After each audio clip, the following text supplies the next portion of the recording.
Hello friends, मैं S Bhardwaj आप सभी लोगों का स्वागत करता हूं आज के इस नए वीडियो में। हम लोग ये रेशियो प्रोपोर्शन पढ़ रहे थे और ये रेशियो प्रोपोर्शन का तीसरा लेक्चर है। पहले दो वीडियो में हम लोगों ने क्या देखा? पहले दो वीडियो में हम लोगों ने देखा कि रेशियो होता क्या है, प्रोपोर्शन होता क्या है।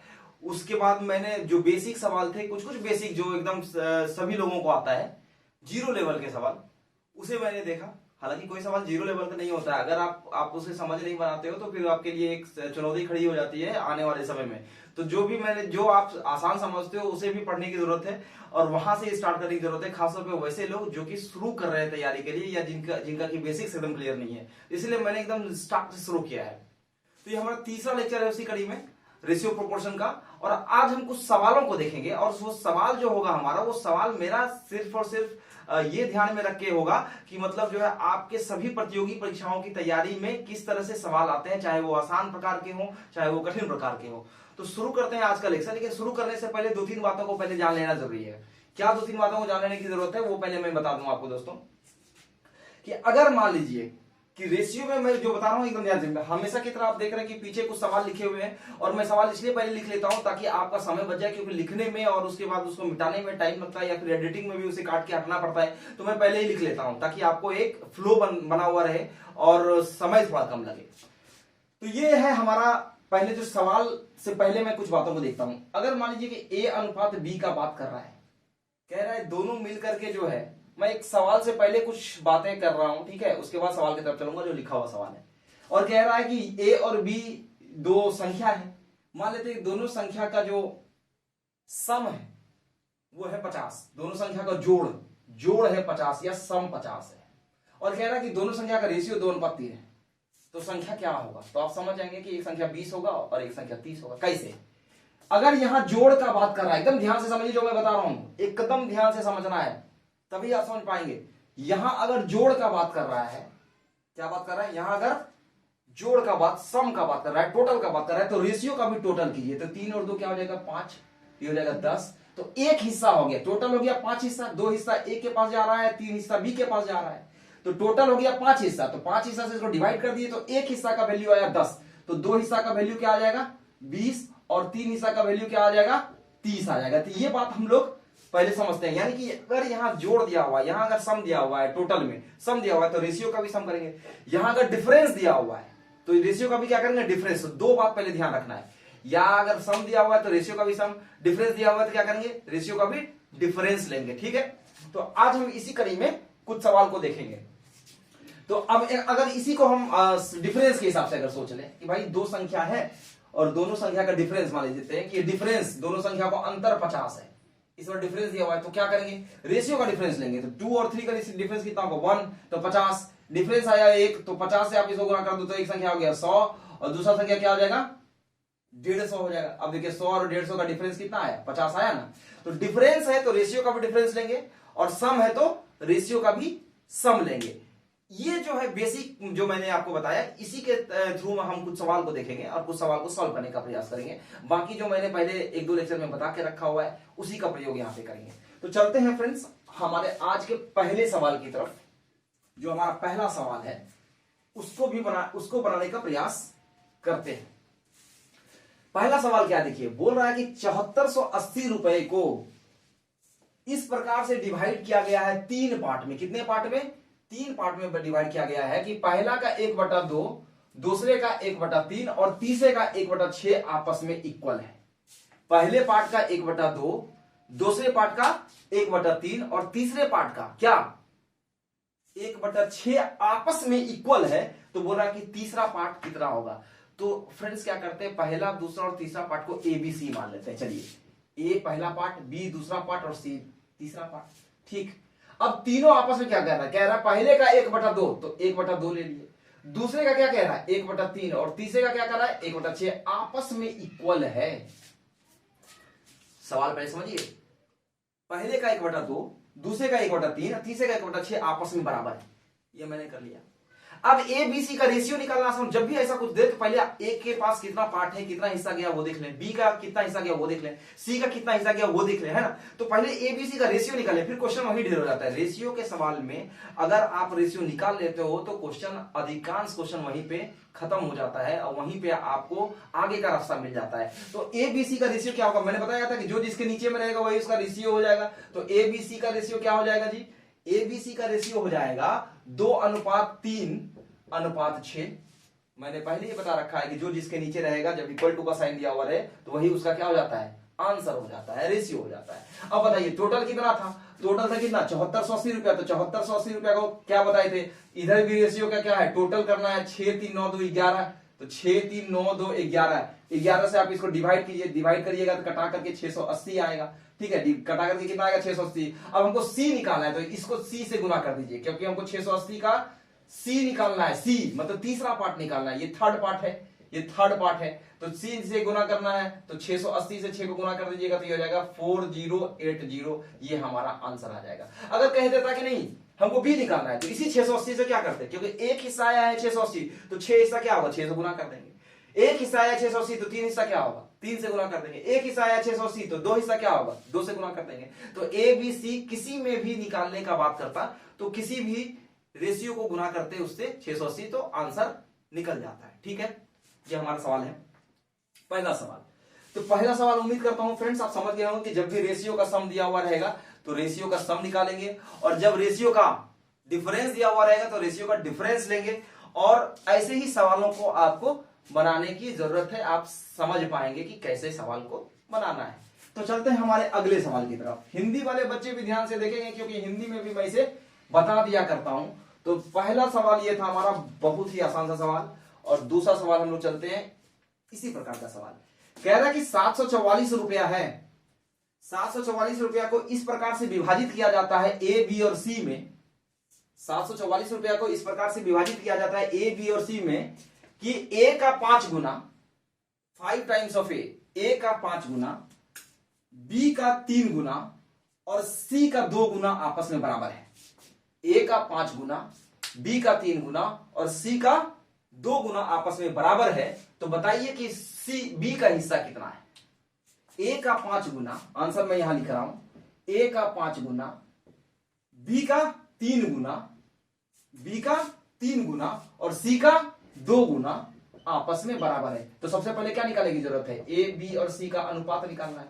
तो आपको बताए थे कि जब इस तरह का बात रहे तो इसको ढक देंगे, ढकेंगे तो क्या बचेगा, ए का रेशियो क्या हो जाएगा 3 दूनी 6। ठीक है, अब बताइए बी को ढकेंगे तो क्या हो जाएगा 5 दूनी 10 और सी को ढकेंगे तो क्या होगा 5 दिया 15, ये रेशियो हो गया। 6 10 15 क्या हो गया, ए बी सी का रेशियो हो गया। अब हम क्या करेंगे कि 744 को यहां से डिवाइड कर देंगे, 15 10 25 6 31 से डिवाइड कीजिए, 31 से डिवाइड कीजिएगा तो 24 बार में कट जाएगा। किसका निकालना है, निकालना है find the share of B. तो बी का शेयर निकालना है तो 24 दाई के कितना 24 इंटू 10, 24 10 या कितना 240, ये आंसर आ जाएगा बी का। किसी का भी शेयर बोलेगा फ्रेंड्स तो निकालेंगे। इसे ऐसे ही क्वेश्चन में क्या क्या देता है, बोलता है बी और सी का शेयर निकालिए। तो बी और सी, तो बी का अलग निकालेंगे, सी का अलग निकालेंगे, दोनों को जोड़ देंगे। अब कह देगा कि नहीं ए और बी के शेयर का अंतर क्या है, डिफरेंस क्या है। तो बी का शेयर निकाल लिए, ए का शेयर निकालेंगे और उसके बाद दोनों को माइनस कर देंगे। तो ऐसे ही सवाल एग्जाम में आते हैं और आसान आसान सवाल जब की जो श्रेणी होती है इसी प्रकार के सवाल होते हैं। अब हम लोग चलते हैं अगले प्रश्न की तरफ। ये हमारा दूसरा सवाल था आज के लेक्चर का। तो देखते भी चलिए, समझते भी चलिए, कोई दिक्कत नहीं है।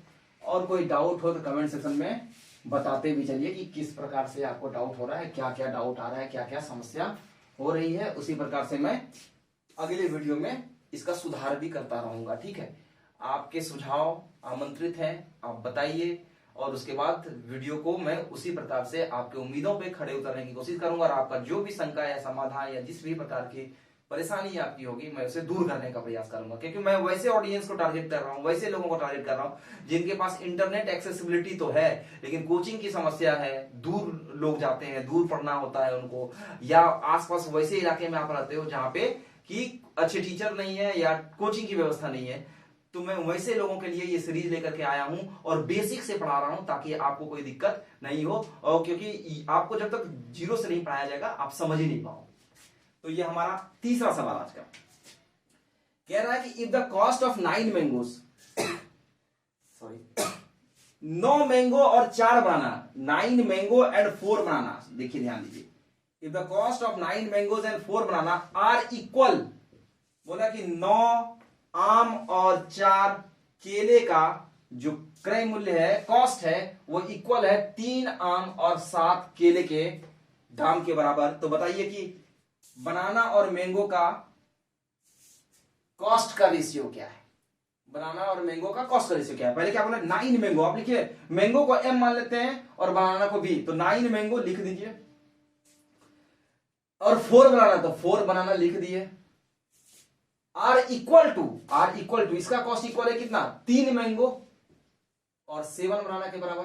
अब कह रहा है रेशियो निकालना है, बनाना से मैंगो का निकालना है, बनाना से मैंगो का रेशियो निकालना है, बनाना से मैंगो का रेशियो निकालना है। तो आप कुछ मत कीजिए, 9 मैंगो इधर है, 3 मैंगो इधर, ये इधर से इधर गया तो 6 मैंगो हो जाएगा, प्लस है इधर आके माइनस हो गया, ये इधर से इधर गया तो क्या हो गया, 4 बनाना हो गया, 2 से कटाइए, 2 या 6, 2 दूनी 4, यानी कि 3 मैंगो बराबर क्या आया, 2 बनाना।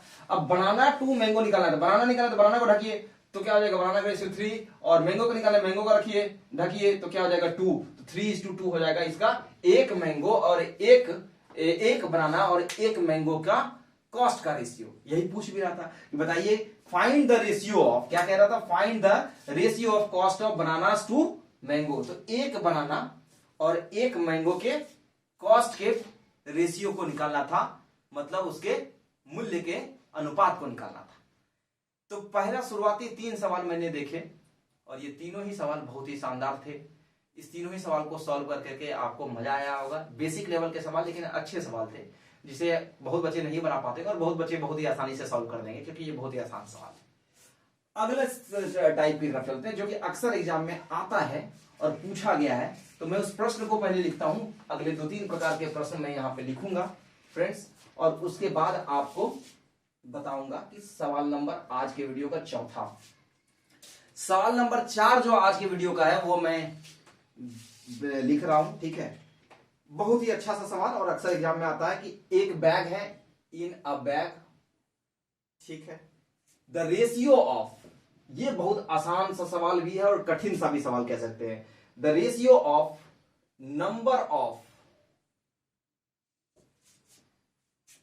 ₹20, 20 रुपए का नोट है, 10 रुपए का नोट है और 5 रुपए का नोट है, 5 रुपीज नोट, ये आया हुआ सवाल है, ₹5 नोट्स, ठीक है। Are in the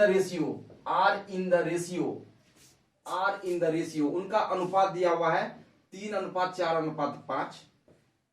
if the total sum is ₹1000, if bag में कितना पैसा है, if the total sum is ₹1000, 1000 रुपया टोटल बैग में है।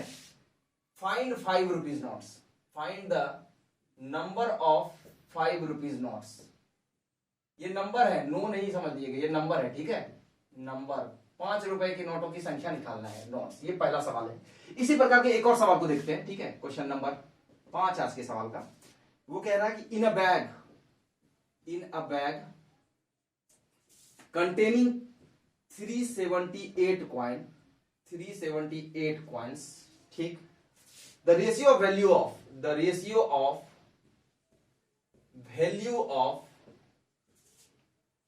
1 रुपीज 50 पैसे एंड 25 पैसे कॉइन्स आर 13, 11 और 7। Find the total number of 50 पैसे कॉइन। तो बोल रहा कि 50 पैसे का कॉइन का संख्या कितना है, ये आपको निकालना है। और एक सवाल और ले लेते हैं, क्वेश्चन नंबर 6 आज के वीडियो का। कह रहा कि in a box there are 64 glass, एक कार्टन में 64 ग्लास है, ग्लास मतलब समझ रहे हैं। If the box falls down, अगर गिर जाता है, ठीक है, नीचे, then which of the following can't be the ratio of can't be the ratio of broken number of glasses. Broken can't be the ratio broken to unbroken number of glasses. Number of glasses. इसका ratio मैं लिख दूंगा, हो सकता है video में अभी नहीं दिख रहा है, तो इसका रेशियो, इसका जो ऑप्शन है वो मैं लिख दूंगा, ठीक है। ऑप्शन आपको दिख दिया जाएगा ताकि आपको दिक्कत नहीं हो। ये हमारा तीसरा सवाल था, तो तीनों ही सवाल को अभी हम बनाने का प्रयास करते हैं ताकि आपको समझ में आए। पहले देखिए जो सवाल है वो देखिए, पहला सवाल है कि आप बोला कि एक बैग है, ये दोनों ही बहुत अच्छा सवाल है और एसएससी सीजीएल में पूछ चुका है। In a bag the ratio of number of 20 rupees, 10 rupees और 5 रुपीज नोट। बोला एक बैग है, उसमें टोटल रुपया कितना है, 1000 रुपया है। टोटल कितना है, टोटल रुपया है 1000 रुपया। 1000 रुपया उसमें टोटल रुपया है, मतलब कितना पैसा भरा हुआ है इसमें, तो 1000 रुपया भरा हुआ है। अब बोला उसमें 20 रुपए का नोट है, 10 रुपए का नोट है और 5 रुपए का नोट है। 20 रुपए का नोट है, 10 रुपए का नोट है और 5 रुपए का नोट है। और बोला नोटों की संख्या का अनुपात दिया हुआ है। यहां देखिए आर इन द रेशियो, ये संख्या का अनुपात है, याद रखिएगा ये नंबर है, नोटों की संख्या का अनुपात है। तो बोल रहा है बताइए कि 5 रुपए का नोट कितना होगा, 5 रुपए का नोटों का संख्या कितना होगा। देखिए पहले आप समझिए, मैंने आपको बताया था कि जब रेशियो की बात होती है तो रेशियो में क्या करते हैं हम लोग, सेम काइंड का रेशियो लेते हैं। ये बात मैंने लेक्चर नंबर 1 में बताया है, सेम थिंग का रेशियो बनता है। तो आप लेक्चर नंबर 1 जाकर के देख लीजिए। तो सेम, अगर संख्या है तो संख्या का अनुपात संख्या से निकालेंगे, अगर वैल्यू है तो वैल्यू का अनुपात वैल्यू से निकालेंगे, ये बात याद रखना है। तो टोटल है 1000 रुपया, टोटल कितना है 1000 रुपया। संख्या का अनुपात देखिए, ये नंबर का अनुपात है, नंबर का अनुपात कितना दिया हुआ है, 3:4:5, ठीक दिया हुआ है ना। अब ये बताइए कि नंबर का अनुपात दिया हुआ 3, 4 और 5, एकदम आसानी से देखिए ताकि समझ में आ जाएगा कि आपको क्या मैं बता रहा हूं, ठीक है। अब बोलिए टोटल कितना है, पहले फिर से प्रश्न देखते हैं।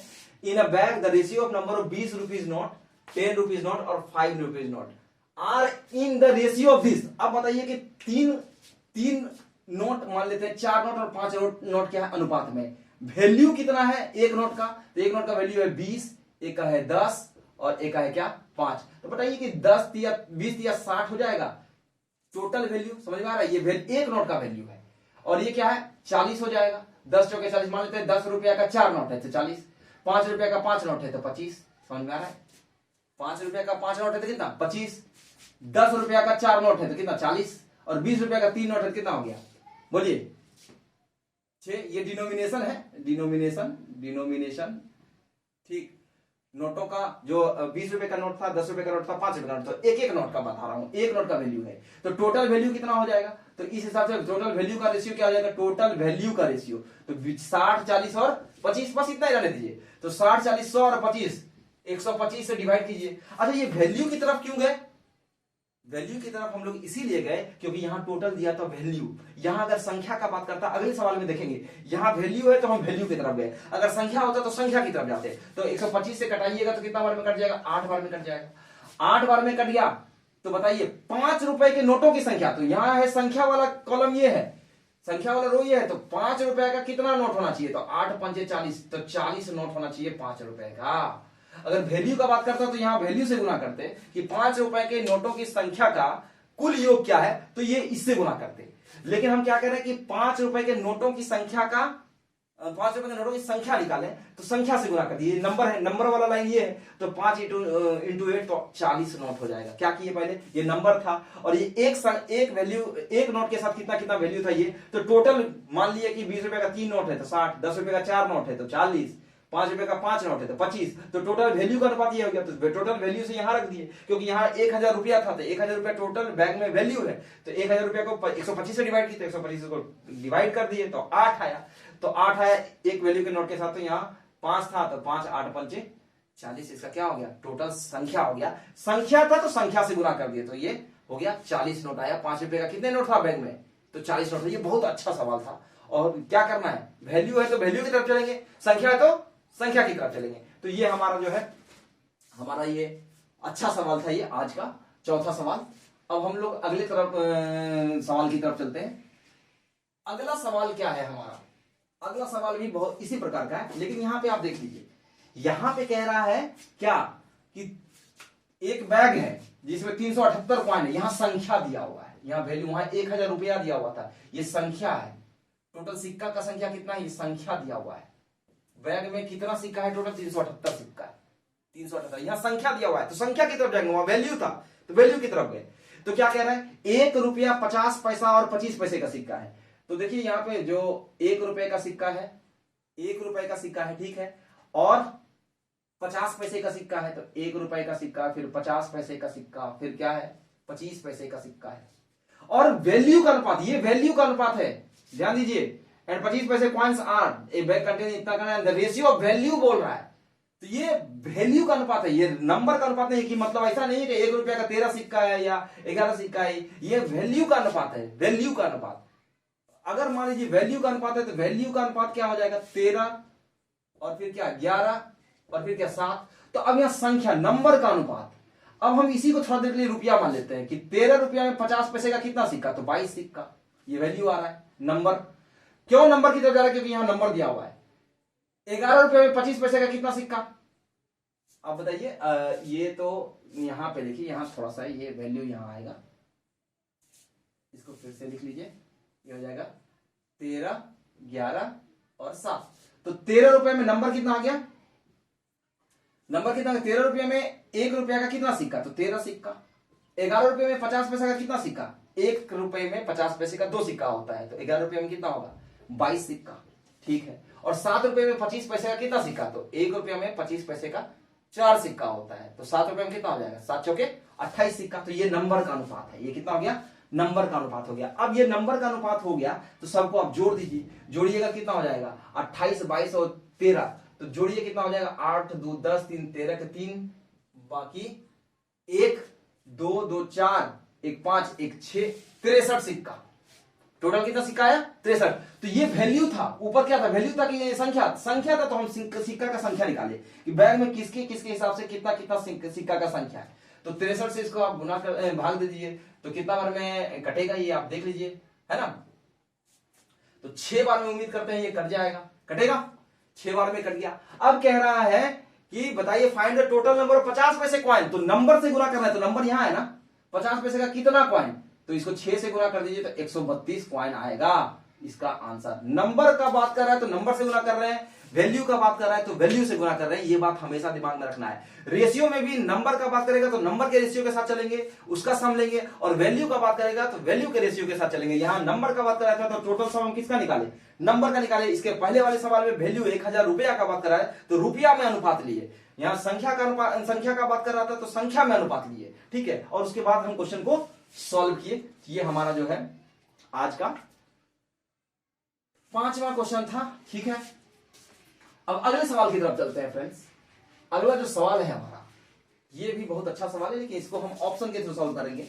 बोले ना, बॉक्स कंटेनिंग, एक बॉक्स है, कह रहा है कि बॉक्स में 64 गो ग्लास था, 64 ग्लास है, ठीक है, 64 ग्लास है, बॉक्स है, बॉक्स में 64 ग्लास था, वो टूट गया बोल रहा है। तो बताइए कि then which of the following can't be the ratio of broken to unbroken number of glass. टूटे तो अब बताइए कि अगर कार्टन बॉक्स अगर टूटेगा, गिरेगा, तो उसमें से कुछ ग्लास टूट जाएगा और कुछ ग्लास नहीं टूटेगा। बोला कि तो बताइए इनमें से कौन सा जो है टूटा हुआ और बिना टूटा हुआ ग्लास का रेशियो नहीं हो सकता है। टूटा हुआ ग्लास का रेशियो और बिना टूटा हुआ ग्लास का रेशियो नहीं हो सकता है। तो अब ये बताइए, ऑप्शन हम आपको दे रहे हैं कि अगर मान लीजिए बात करते हैं कि 3:2 का बात कर रहे हैं, बी का बात कर रहे हैं, 2:7 हम 7 का बात कर रहे हैं, सी का बात कर रहे हैं, ठीक है। मान लेते हैं कि ये मान लेते हैं कि 2:4 का बात कर रहे हैं, है ना, ठीक। और डी का बात कर रहे हैं हम, डी एक और हम ले लेते हैं, ठीक है, 5:3 का बात कर रहे हैं। कह रहा है कौन सा रेशियो नहीं हो सकता है, ध्यान से समझिए, कौन सा रेशियो नहीं हो सकता है। अब ये देखिए, ये मैंने क्या किया, रेशियो थोड़ा बदल देते हैं। कौन सा रेशियो नहीं हो सकता कह रहा है ना, कौन सा रेशियो नहीं हो सकता है, तो ये कर देते हैं 2:6 कर देते हैं, ठीक है। ये 5:3 कर देते हैं, 1:7 कर देते हैं, और यहां कर देते हैं 1:, ये मान लो कि 1:5 कर देते हैं, ठीक। कौन सा रेशियो नहीं हो सकता है, तो देखिए टोटल है 64 ग्लास, तो रेशियो का सम लेंगे तो 64 भाई गुना करके ये करके क्या आना चाहिए 7 और 1 8, तो 64 को 8 से डिवाइड कर देंगे तो 8 8 64, 8 को 8 से गुना किए तो क्या होगा 64 हो गया। इसका मतलब क्या होगा कि ये 64 ग्लास है, तो 64 इससे कट रहा है, इस रेशियो से कट जाएगा। तो 64 अगर इससे कट रहा है 6 2 8 इससे भी कट जाएगा, 5 3 8 इससे भी कट जाएगा। तो जिससे कट रहा है इसका मतलब वो पॉसिबल है, वो रेशियो हो सकता है। जिसे नहीं कटेगा वही रेशियो नहीं होगा। तो देखिए 5 1 6 इससे रेशियो कट रहा है क्या, नहीं हो रहा है, इसका मतलब ये आंसर हो जाएगा। जब बोल रहा है कौन सा can't be the ratio in which of the following can't be the ratio broken to unbroken glass, तो जिस रेशियो से नहीं कटेगा वही नहीं होगा। समझ में आ रहा है। जिस रेशियो से कट जाएगा, क्योंकि टोटल 64 ग्लास है तो संख्या का अनुपात, संख्या तो नहीं बदलने वाला है, 64 का 64 ही रहेगा। तो जिस रेशियो से ब्रोकन टूटा हुआ ग्लास, नहीं टूटा हुआ ग्लास, ब्रोकन और अनब्रोकन ग्लास का जो रेशियो होगा वो मिल करके तो 64 ही होना चाहिए। तो इसको मिला दिए 7 1 8, तो कट जा रहा है, इससे भी कट जा रहा है, इससे भी कट जा रहा है। तो जो कट जा रहा है वो रेशियो हो सकता है, और जिसे नहीं कटा वो रेशियो नहीं हो सकता है। और अगर कह देगा इनमें से कौन सा हो सकता है, तो ये तीनों हो सकता है। समझ में आ रहा है, इनमें से कौन सा होगा, ये तीनों हो सकता है। तो ऐसे सवाल में 3 ऑप्शन तो आपके करेक्ट नहीं होंगे, कोई एक ही होगा। जब कटने लगेगा तो वो हो सकता है, जब नहीं कटेगा तो वो नहीं हो सकता है। ये बात याद रखिएगा। ये हमारा आज का 6ठा सवाल था। ये हमारा आज का 6ठा सवाल था। अब जो है देखिए फ्रेंड्स, मैं छोटे छोटे कड़ियों में मतलब लेक्चर को बना रहा हूं ताकि आपको एक समझ विकसित हो और आपका ज्यादा समय भी ना जाए। तो आप हमारे लेक्चर के साथ बने रहें और अगला लेक्चर जरूर देखें, क्योंकि अगले लेक्चर का वेट करते रहें, क्योंकि हम जो भी सवाल ला रहे हैं आपके हिसाब से ला रहे हैं, आपको समझाने के लिए ला रहे हैं, तो कोई दिक्कत होने वाली बात नहीं है। तो आज के वीडियो में हम लोगों ने 6 क्वेश्चन को देखा और उम्मीद करता हूं कि ये 6 क्वेश्चन आपके लिए बहुत ही कारगर होंगे, आप एक समझ विकसित कर पा रहे होंगे। ठीक है, और अगले सवाल में कुछ ज्यादा क्वेश्चन को देखें, अगले वीडियो में कुछ ज्यादा क्वेश्चन को देखेंगे। ठीक है, और तब तक के लिए हमारे वीडियो को लाइक और सब्सक्राइब जरूर कर दीजिए और जरूरतमंद लोगों को शेयर भी कर दीजिए जिनके पास खासतौर पे कोचिंग की सुविधा नहीं है और वो इंटरनेट के माध्यम से पढ़ना चाहते हैं और इंटरनेट के माध्यम से पूरा पढ़ना चाहते हैं, फुल कोर्स पढ़ना चाहते हैं। उनके लिए ये जरूर शेयर कर दीजिए, क्योंकि उनके लिए ही ये, उनको ही ध्यान में रख करके ये लेक्चर मैं बना रहा हूं। तब तक के लिए बाय बाय, जय हिंद।